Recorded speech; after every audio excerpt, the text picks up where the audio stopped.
Mandritra ity volana May 2024 ity, ny Papa François dia manentana ny mpino rehetra mba hivavaka manokana ho an'ny tanora.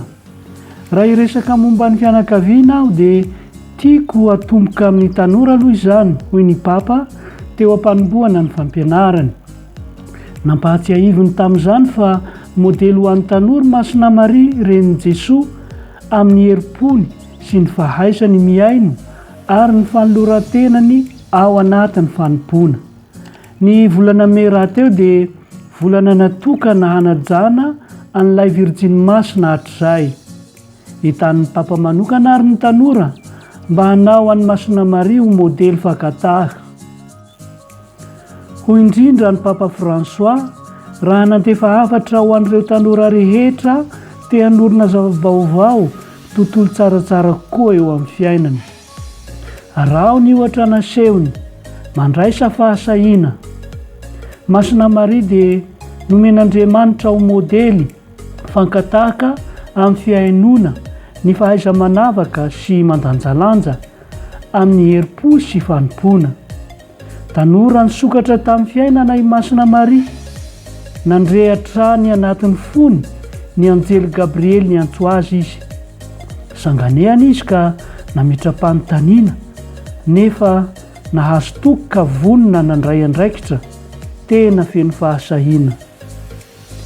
Fa ankoatra ny ohatra Masina Maria amin'ny fahaizana miaino, ny Papa François dia manoro lalana ny tanora amin'ny dingana tao amin'ny fahaizana manavaka sy mandanjalanja mba hiaino ny tenin'ny raibe sy ny reniben'izy ireo, satria any no ahitan'izy ireo fahendrena izay hitarika azy ireo hihoatra ny olana misy ankehitriny, fa tokony hoenona ihany koa izy ireny.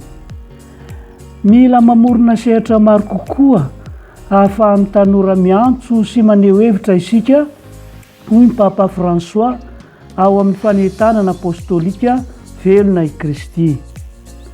Tsy maintsy mamantatra sy mahita izay andrasan'i Jesoa ao aminy ny tanora, ary tsy izay heveriny fa ho vitany tsy akory. Amin'ity dingana ity indrindra no mahasarobidy ny fanohanan'ny raibe sy ny renibe ho iatran'ny Papa François. Hafatra ampitaina sy asongadin'izao fangatahana izao ihany koa ny lohahevitra momba ny fanompoana, mba hisy fiantraikany tsara amin'ny hafa io fahaizana mandanjalanja sy manavaka io. Manasa ny tanora ny Papa François mba ho be herim-po sy ho tapa-kevitra ny ilaza hoe eny amin'ny Tompo, tahaka ny nataon'ny Masina Maria. Eo amin'ny tontolon'ny sinaodin'ny Eglizy isika ankehitriny, dia tian'ny Papa François ny hanasongadina ny mahazava-dehibe ny fanofanana ny tanora amin'ny fahaizana mandanjalanja sy manavaka. Ahoana no ahafahantsika manampy ny tanora araka ny fomban'ny Masina Maria, hiaino, handanjalanja, hamantatra ny antson'ny Tompo ary hanompo eto amin'izao tontolo izao ankehitriny. Eo tokoa no idiran'ny andraikitry ny zokiolona izay afaka manampy azy ireo amin'izany asa izany.